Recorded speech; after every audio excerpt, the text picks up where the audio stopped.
আজ নিয়ে এসেছি মোগলাই পরোটার রেসিপি, তার সাথে একটা গল্পও বলবো আপনাদের।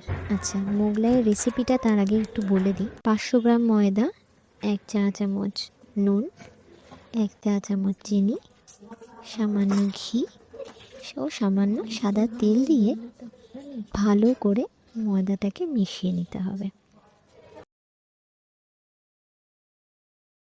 যতক্ষণ না মিশ্রণটা ঠিক এই রকম বাঁধন তৈরি হয়।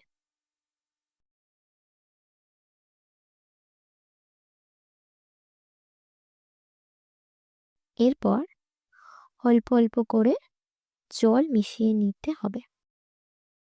ভালো করে মাখার পর তাকে 30 মিনিটের জন্য রাখতে হবে।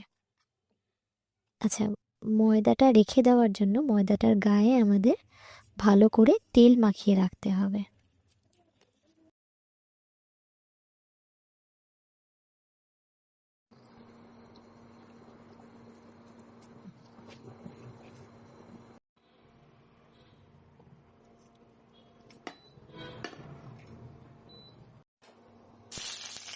এবার একটা কড়াইতে তেল গরম করে নিতে হবে। তাতে 1 চা চামচ পেঁয়াজ বাটা দিয়ে একটু ভাজা করে নিয়ে তারপরে আমরা দিয়ে দেব 1 চা চামচ আদা রসুন বাটা।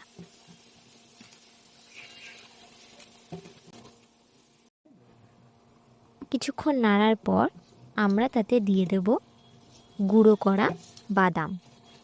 তারপর কিছুটা নেড়ে তাতে দিয়ে দেব 200 গ্রামের মতো বিস্কুটের গুঁড়ো বা ব্রেড ক্রাম্ব।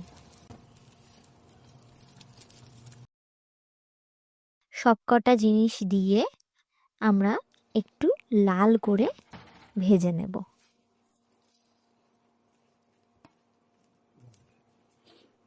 এবার এটাকে ঠান্ডা করতে দিতে হবে মিশ্রণটাকে। তারপর আমরা চলে যাব ময়দা মাখাটাকে চেক করতে। ময়দা মাখাটাকে আমরা লেচি কেটে নেব।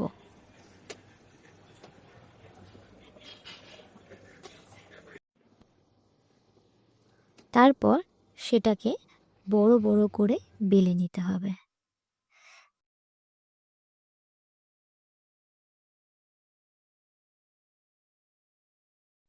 এবার এক ডিম ফাটিয়ে নিয়ে তাতে তৈরি করা মিশ্রণ দিতে হবে। 1-2 চামচ মিশ্রণ দিতে হবে ওই ডিমের মধ্যে।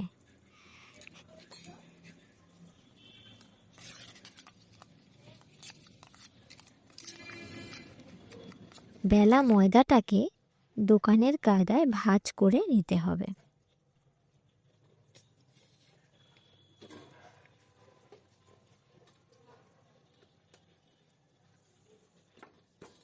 আমরা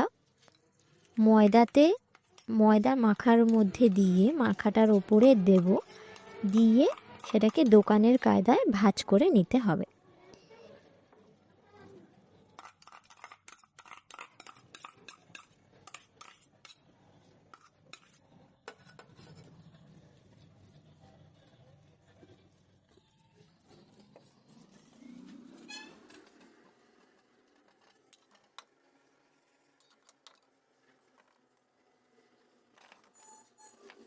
এবার এটাকে গরম তেলে ছাড়তে হবে।